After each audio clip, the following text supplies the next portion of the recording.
There we go. Okay, bring up the notes. Sweet. Okay, Cleves. What was that little table tap about there? There's my mouse. I know, but why? What was with that? There wasn't a particular reason. No. But like you have one of those mice. Anyway, that you don't actually have to move with your hand. You just do the little scroll thing, right? So what was the tap about? Don't know. Force of habit, I suppose. I remember when you used to have mice with like a little rubber ball in them, and you had to give them a bit of a tap.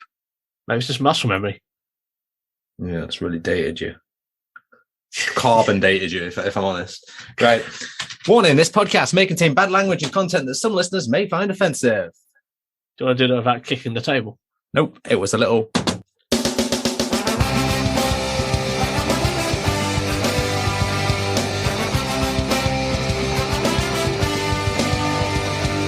Welcome to Seesaw Podcast with T, Cleves, and Selena. Each week, offering up a blurry perspective on life.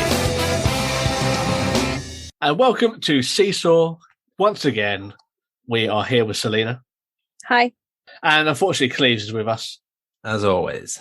Well, you're running late. I was hoping that it would just be me and Selena today. You should have started without me and seen how it went down. What? It might have been a new dynamic that worked much better than the previous however many episodes. What, 71 episodes? Yeah. After 71 episodes and 4 seasons, we make a change. Yep. Sometimes you've got to do that.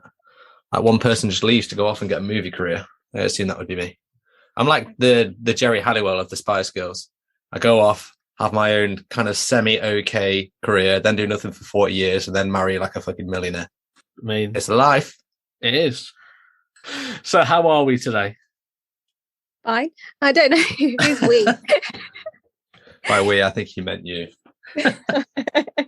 Yeah, I don't give a shit about things. We see each other too much. I'm fine. How about we jump into the topic of the week? Oh, going straight in. All right. Yeah. Well, you got some quick blind news for us? I don't know. I was gonna offer out the segment, Selena. Do you have any co-host feedback on where you went wrong in the past few episodes? I do. I actually do. I knew nice. So, episode 69, your top 10 tips to lead a happy blind life. Yeah, I'm go not on. sure. 8 or 9, not sure which one it was. Picking up dog poo, or picking up your guide dog poo, not just any old dog poo. I've got a few bones to pick with that. My first guide dog, Calvin, he was great. He was a proper guide dog who didn't spend on walks. My current guide dog, Riley, is rubbish in that sense. he always spends on the walk. And spend means shit, by the way. Yeah, he does a busy. But you say to lead a happy blind life, I should pick up my dog's poo. But it's just not always practical. In the beginning, I was really good and I'd pick it up and put it in my pocket, which is inconvenient in itself. I can't see to know where any bins are, so I just have to keep it with me. But like when I'm going somewhere, like to a beauty appointment, they're not actually that happy when I hand over a bag of dog poo and say, "Oh, sorry, can you put this in the bin for me?" So why do you just keep it in your pocket to get home? Because it's just, I can't be getting my eyebrows done and I've got dog poo in my pocket. It's like, what's that smell? You know. You need to tie the bag up. You still. It's about your own peace of mind. What if someone comes along and treads in that? That would haunt me for days. No, what if someone asks for dog treats and you get it mixed up and you pull it out and it's like, here's some dog treats.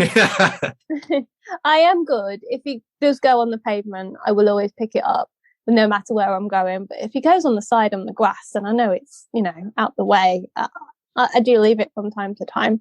Because if it's not convenient, if I'm not on my way home or if I'm not going somewhere where I can dispose of it easily, I leave it. And I'm allowed to leave it. That's the law. So, yeah. Episode 70. I feel like you've written these down somewhere and you're just reading them off a braille display.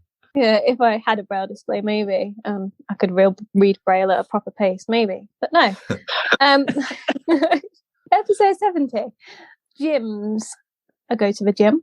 I'm a bit of a gym snob, to be honest, and only go to a nice gym. But by the by, your tips, again, for going to the gym, they sounded really tedious.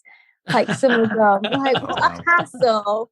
And I was thinking, well, all the time, why don't you just say, actually, any gym can let you in with a carer/friend for free solves all your problems. Don't worry about trying to do this way and do that way. Just take someone with you. Don't be ashamed of it. It's okay to ask for help sometimes. So that was my feedback on that. And swimming, guide swimming. People that do triathlon in open water are actually attached to their guide swimmers, either by their foot or their arm. How they do that in synchronization, I don't know. That must be really tough.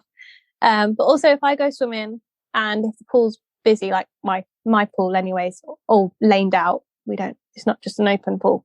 So I do tend to be in a lane, but if I have to share a lane with someone, like whoever I've gone swimming with will just give me a feedback from time to time saying you need to go left a bit or right a bit. Oh yeah, and your swimming idea of how to keep straight in the pool by holding onto the rope with one hand.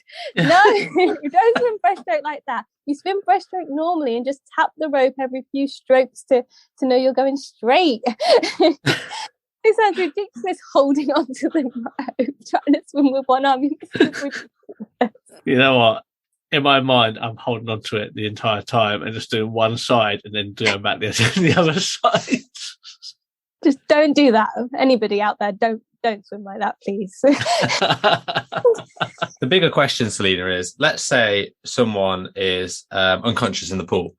Do you feel like you could grab someone's arm or leg, swim to the side, and then just, shuffle out onto the side and then pull them out by their arms or legs? I was with you when I was listening to that in the beginning. It's like, yeah, you're right. You can just swim to the side. But then when T was actually explaining, that the head's going to go underwater. Like, well, you pull them out by your arms instead, then, don't you? Like, you get them near the side and then just lift them underneath their armpits and out. So that's what I thought about. You know what? I still want to see you try this with a life-saving dummy. I don't need to try it. I already know how to do it. I will preface this by saying, mate, a small child of 6 years old could do it.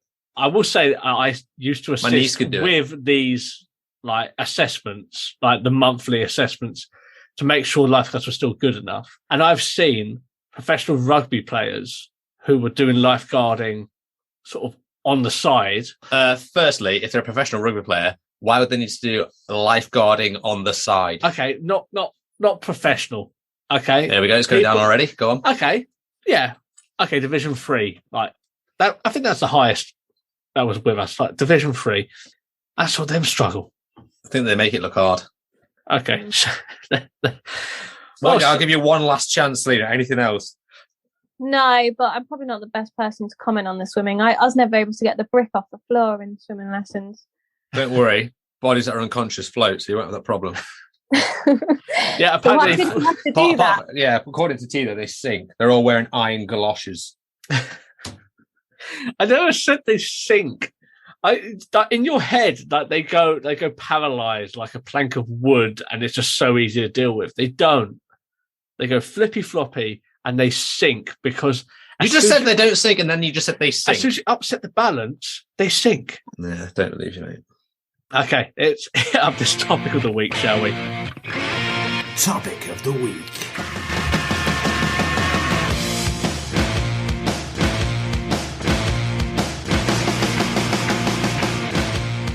So this time around, let's chat about whether you would choose to not have your disability if that option was given to you. But where I want to start off, be very careful with my words with saying the word cure, because this is something that comes up a lot in these discussions. If we were to turn around and say, would you cure your disability? Would you say that's sort of an offensive thing to say to someone? Well, are you saying there's something wrong with me? Yes. That's the thing, isn't it? Your visual impairment. That's what if Tony's not implying it, I'm straight up implying it. Speak your mind, Liam. This is season. Why am I starting? There's something wrong with my visual impairment. Do I want it to be cured? Some days, yes. Some days, no. It's made me the person who I am. Other days, temporarily, yes. Just give me a couple of hours, please. I guess T's main question was probably, even though I basically said that it was without question, whether it is genuinely an impairment or are you just different to other people? Doesn't necessarily make you impaired in any way, despite what we've called it. But it's a visual impairment. Yeah, but I think that what I'm getting at is like the word cure. It's like cure is very specific in the sense that it's implying that it is a problem.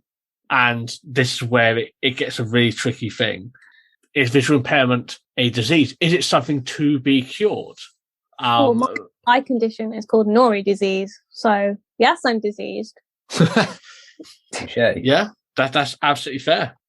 My conditions don't have the tag of diseased with them, but I would see them as that. They're genetic illnesses. Cleves, what do you think?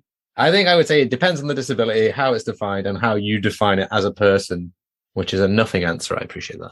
But you've demonstrated how complicated this issue is. But if we go down like the very pragmatic route.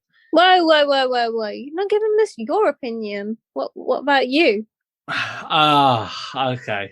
People usually don't give a shit about my opinion because I'm very angry. Neither does Selena. She's being polite. Thanks, Selena. So I think people who get offended by the word cure have too much time on their hands. I think it's very much one of these things is very perception based. And if some people see their condition as something that needs to be cured, that's up to them. It's a very personal thing.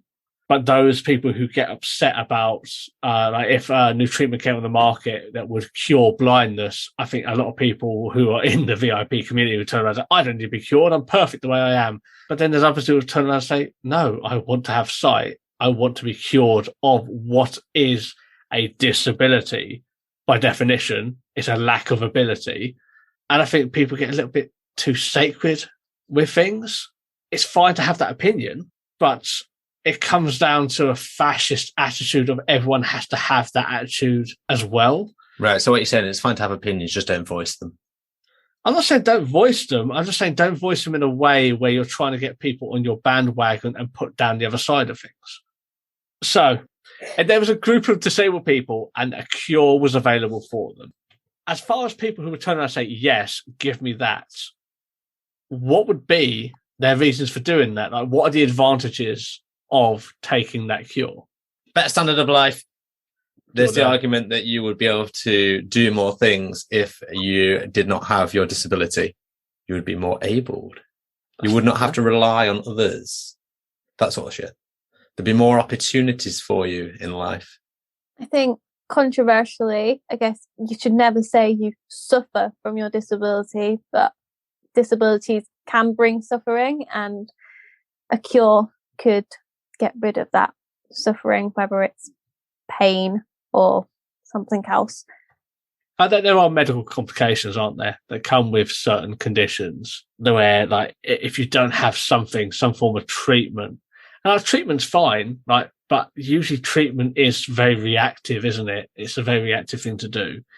Whereas a cure, especially in younger people, can avoid these problems altogether, especially with things like osteoarthritis. Like, if you can stop that happening, that's going to save a lot of pain and issues down the line. If you can get on that immediately, as opposed to waiting and then having to deal with it with a lot of medication and physiotherapy. If a cure would stop actual physical pain and suffering, I can't really see how that's a bad thing. If it's like, guys, it's not a painful situation in 99% of the cases. It's just something that you live with, which makes life more difficult. Oh no, mine's very painful. Is it actually? Yeah, I have chronic eye pain I've got calcium buildup on the front of my eye from having oil put in my eye to originally reattach my retina. And the side effect of having oil in my eye has brought out this calcium. So I have to put in lots of eye drops, and I do have days where I'm absolutely in agony with it because it just dries out my eyes and it feels very scabby and horrible. And I've had the calcium scraped off a couple of times through surgery, but it's just going to keep growing back whilst I have this oil in my eye, and I can't have the oil taken out because then my eye will just shrink and I'll lose my light perception. Sucks. And I also get pain as well, secondary pain from it because of my condition. I am very prone to migraines, and that's a huge side effect. And that's directly caused by not having two eyes and having nystagmus and having all my other conditions. So, more common than you think, Cleves. Get a cure then, guys. Come on. I think the other thing that comes to mind is someone who doesn't want disability to be a part of their identity. They are identifying as a lot of other things. And I know that the whole thing at the moment is don't label yourself. I am me and you are you. And we don't have to label ourselves.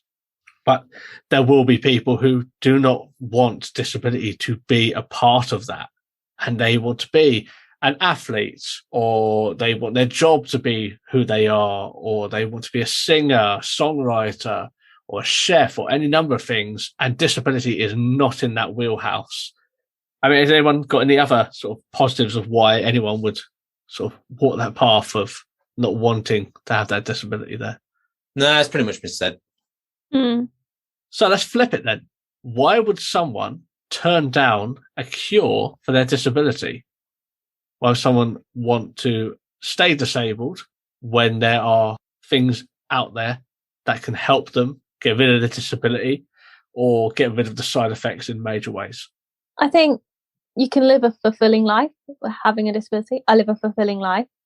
So if you're happy, why change that, I guess? But I think disability kind of gives you an empathy that you probably wouldn't have if you didn't come across disabled people in your everyday life, or if you didn't have a disability. It makes you think a bit more about other people's struggles. What's your attitude towards that, please? Why would I keep hold of it? Why would you keep hold of it?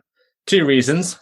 1, your disability could be the reason that prospects become available to you. Now, we mentioned the Ellie Simmons documentary. I spoke to someone whose kid is in these trials, and he knows other people within that community. And he said that a lot of people with achondroplasia get certain jobs, mainly as dwarves and things like that, like acting roles. And he said one person that he knew had leg lengthening, and he stopped getting acting roles because he was too tall. So in that case, the disability was the thing that got him that job. That's really true, actually. In my everyday life, being blind has definitely brought me opportunities. Being female, of an Asian background, and blind, I tick so many boxes for people. Yeah. It's helped me a little bit in life, I have to admit. I completely get it. And this sort of comes down to like disability can be your identity, and that can really be like countering what we said before. Like, it doesn't have to be your identity, but it can just be a little helping hand to get you that extra step up in life. But then that is still part of your identity. If you're being hired, part of it, but you're making it sound out like it's the only thing that you have going for you, and it's not. It's just a part of it. But if it's checking one of those boxes, it is a part of your identity. It's a part of it, yeah. It happens to be a part of your identity that's helping you out. So I think that these are all very fair points, but not having the disability, people, and I know it's a bit of a Schrodinger's cat sort of thing, but who's to say that people would not be equally or more happy on the other side of things? I know it's impossible to know, but if I use myself as an example, I've done some really great things, and my disability has helped me get to those things. But who's also to say that if I didn't have this, my visual impairment, I wouldn't be doing much more amazing things which were limited to me in my current capacity? Well, your personality lets you down. Well, yeah, but we can't help that, can we? Your stunning good looks won't get you everywhere, T. Well, they haven't got me anywhere so far. You got a wife. Yeah, touche. So I've got a face for radio. That's what I've been told. So like I say, it's a difficult one, right? Because it's impossible to know what would be the other side of things. Like, if I had never had a visual impairment, what would my life have been?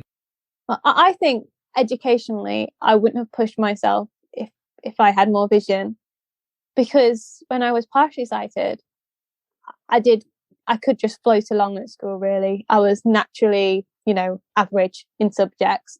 But then when I lost my vision, I felt like I had to prove a point of like, yes, I can do this and I can be better. I probably would have not got the grades I did without my visual impairment. But at the same time, I definitely could have been happy having vision. I always think I would have been a professional tennis player or something, because my parents are big tennis players, and that's how I, grew up with tennis. And I can imagine if I was fully sighted, I would have been playing from a really early age. I love sport anyway, and still doing sport as someone with a visual impairment, I've tried going down the athletics route instead. So I think that I still would have had that love of sport being visually impaired or not. Shall we move on to the tricky question? I actually had 2 points, by the way. Here's my second point.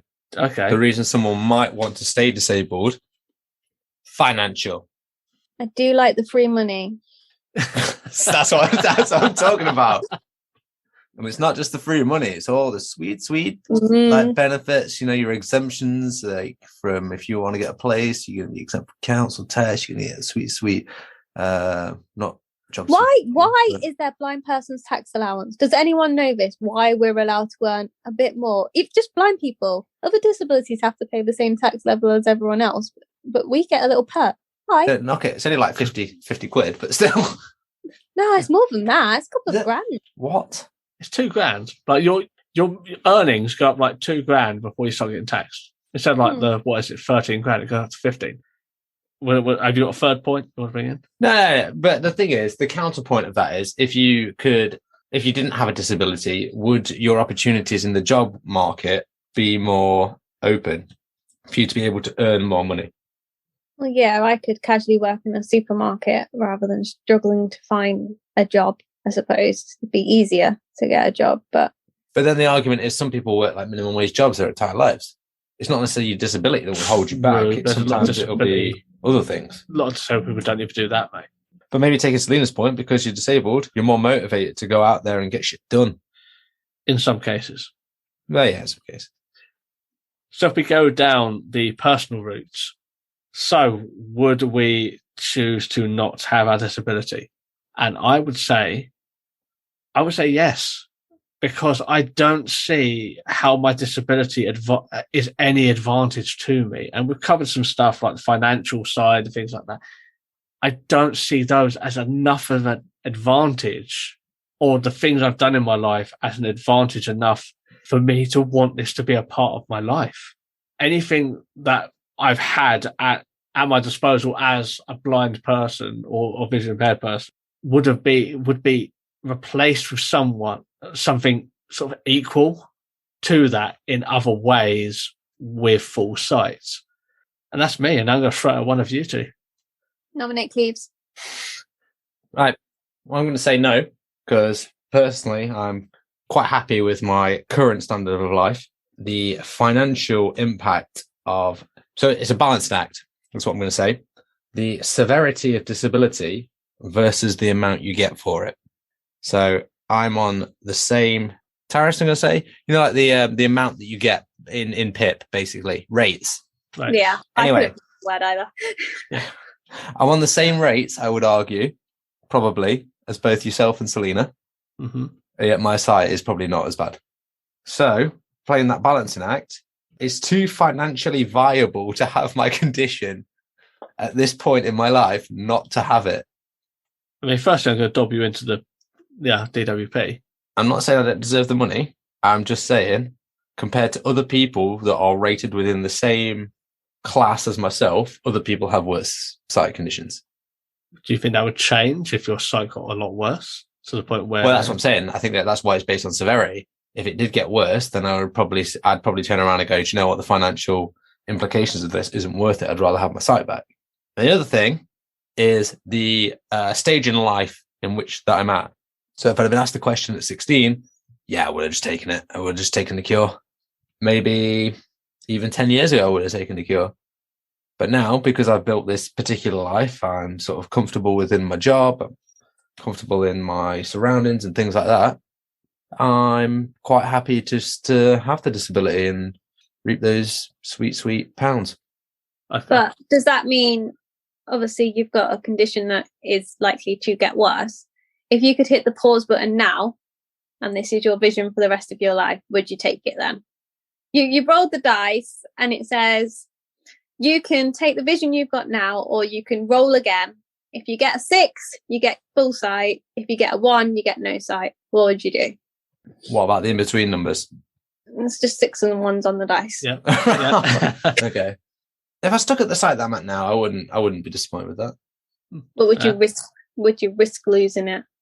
if you could get more sight, have full sight again? It's a tricky question. Yeah, I think I would, but that's a gambler in me as opposed to the realist in me. Someone gives me a good sweet gamble like that, I think, but at least 3 of those sides are 6s.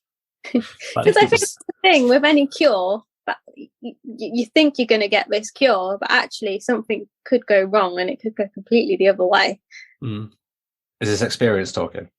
No, just my thoughts on it. And for me, I personally, in my head, I would like to go back to having the partial vision I had at primary school age, because I can't remember it being that much of a problem. But then that might have just not been that much of a problem because I was really young. And then when you become a teenager and young adult, etc., you discover other barriers. But I was perfectly happy having that amount of vision. I could get around fine. I could read anything. I mean, I couldn't read the board at school, but it wasn't that big a deal. I found socializing fine. And yeah, I didn't even realize I was visually impaired, to be honest. Just thought I was a bit more short-sighted than everybody else.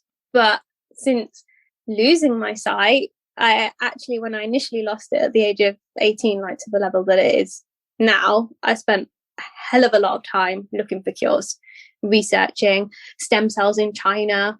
And to this day, every time I go to Moorfields, I will ask the question, what's the latest with technology? And I've not had further retina surgeries to preserve my optic nerve in case there are any advancements in future. And I'm a realist. There's no way I'm ever going to get full vision again in my lifetime.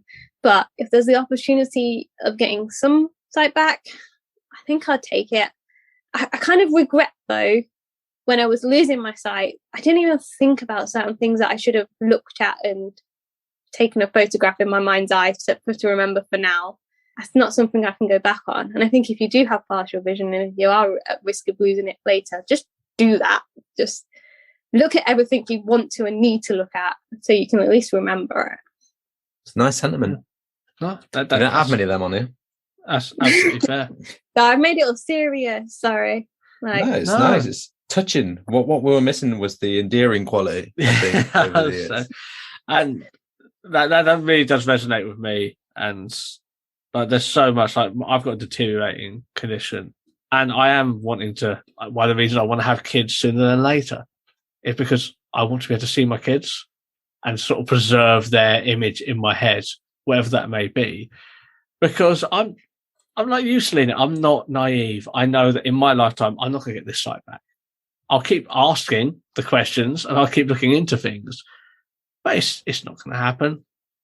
But I think remembering, like, doing what you need to do, like, and remembering what you want to remember if you are in this situation, and it goes with any disability, doesn't it? Like, if you are losing sort of like your ability in your legs or your arms, do the things you want to do now.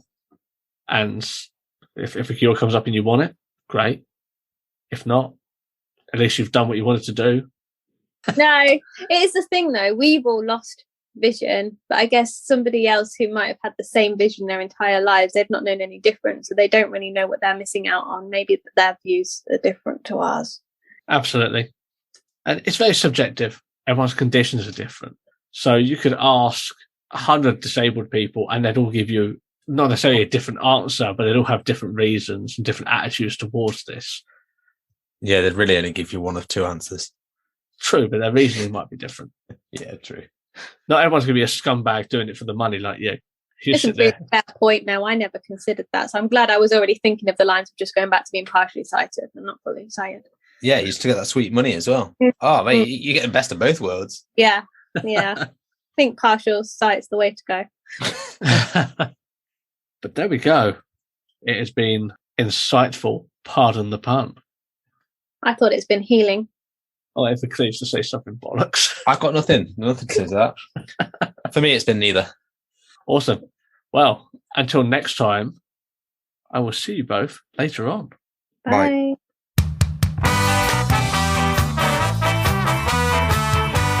Thanks for listening to the Seesaw Podcast. You can find us on Twitter at Seesaw Pod, Facebook, Reddit, Instagram and YouTube at Seesaw Podcast. You can also email us at seesawpodcast@gmail.com. Like, rate, review, subscribe, and then you can also find us on TikTok, but get us on all the other places.